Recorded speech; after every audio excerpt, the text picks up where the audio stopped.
Breaking news చూస్తున్నాము. తెలంగాణలో BRS ఫిరాయింపు ఎమ్మెల్యేల కేసులో సుప్రీంకోర్టు కీలక ఆదేశాలు జారీ చేసింది.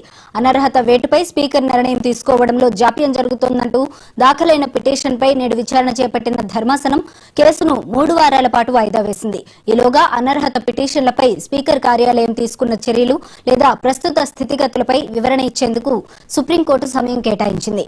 స్పీకర్ నిర్ణయం కోసం మరో 3 వారాల గడువు ఇచ్చినట్లయింది.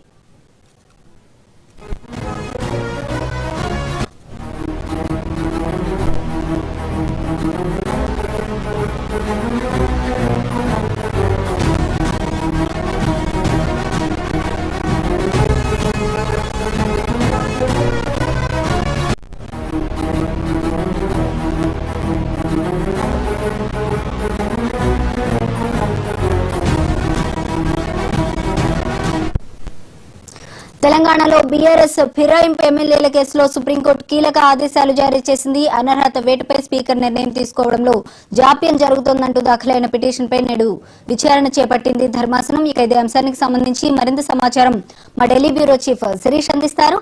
శిరీష్, చెప్పండి. తెలంగాణలో బీఆర్ఎస్ పార్టీ నుంచి కాంగ్రెస్ పార్టీలోకి మారినట్లు ఆరోపణలు ఎదుర్కొంటూ అనర్హత పిటిషన్లో ఎవరిపైనైతే దాఖలయ్యా వాళ్ళకి సంబంధించిన విషయంలో ఈరోజు సుప్రీంకోర్టులో విచారణ అనేది కూడా జరిగింది. అయితే పిటిషన్ లో తరఫున మోహిత్ రావు వాదనలాంటి కూడా వినిపిస్తే ఇటు తెలంగాణ స్పీకర్ తరఫున అభిషేక్ సింగ్ వాదనలాంటి కూడా వినిపించారు. ముఖ్యంగా ఇటు పిటిషన్ల తరఫున వాదనలు వినిపిస్తూ ఇప్పటికే చాలా సమయం అనేది కూడా ఇచ్చారు. అయితే కావాలని చెప్పేసి ఉద్దేశపూర్వకంగా అనర్హత పిటిషన్ల పైన నిర్ణయం తీసుకోకుండా స్పీకర్ దాటవేట ధోరణి ప్రదర్శిస్తున్నారు. గతంలోనే 2 వారాల సమయంలో తీర్చాలని చెప్పి సుప్రీంకోర్టు చెప్పింది. అయినప్పటికీ ఇప్పుడు మరో 3 వారాల సమయం అనేది కూడా అడుగుతున్నారు. మొదట్లో కూడా కావాల్సినంత సమయం అనేది కూడా అడిగారు. ఇప్పుడు తెలంగాణ ఎన్నికల నేపథ్యంలో సమయం ఇవ్వడం సరైనది కాదు అని చెప్పేసి వాదనలు వినిపించారు. దానం నాగేందర్, అదేవిధంగా కడియం సిఐకి సంబంధించిన కేసులు, ఓపెన్ అండ్ షట్ కేసులు వాళ్ళు క్లియర్ గా పార్టీ మారినట్లుగా కూడా ఉన్నాయి. దానం నాగేందర్ ఎమ్మెల్యేగా బీఆర్ఎస్ టికెట్ పైన, ఎంపీగా కాంగ్రెస్ టికెట్ పైన పోటీ చేశారు.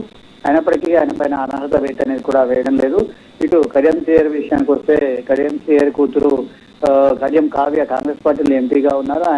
ఆమె యొక్క విజయానికి కూడా కృషి చేశారు. సో అయినప్పటికీ కూడా ఆయనపై నిర్ణయం కూడా తీసుకోవడం లేదు అని చెప్పేసి వాదనలు వినిపించారు. అయినప్పటికీ కూడా సుప్రీంకోర్టు సమయం ఇవ్వడానికి మొగ్గు చూపింది. మొదట 2 వారాల సమయం ఇస్తామని చెప్పేసి అనింది.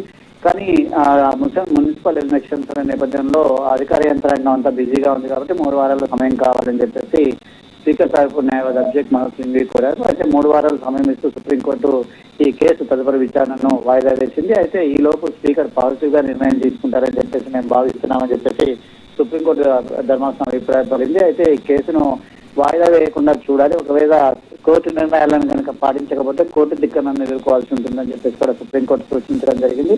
సో మొత్తం మీద కూడా తెలంగాణ శాసనసభలో అనర్హత ఎదుర్కొంటున్న ఎమ్మెల్యేలకు సంబంధించిన కేసు మరొక 3 వారాలు వాయిదా పడింది. 3 వారాల తర్వాత మళ్ళీ కేసు విచారణకు వచ్చే అవకాశం ఉంది. ఆ లోపు స్పీకర్ మిగిలిన 2 పైన కూడా నిర్ణయం అనేది కూడా తీసుకోవాల్సి ఉంటుంది. అయితే మొత్తం 10 మంది పైన నిర్ణయం తీసుకున్న తర్వాత స్పీకర్ తీసుకున్న నిర్ణయం కరెక్టా కాదన్న దానిపైన వాదనలు కూడా జరుగుతాయి. Right, thank you Sirish.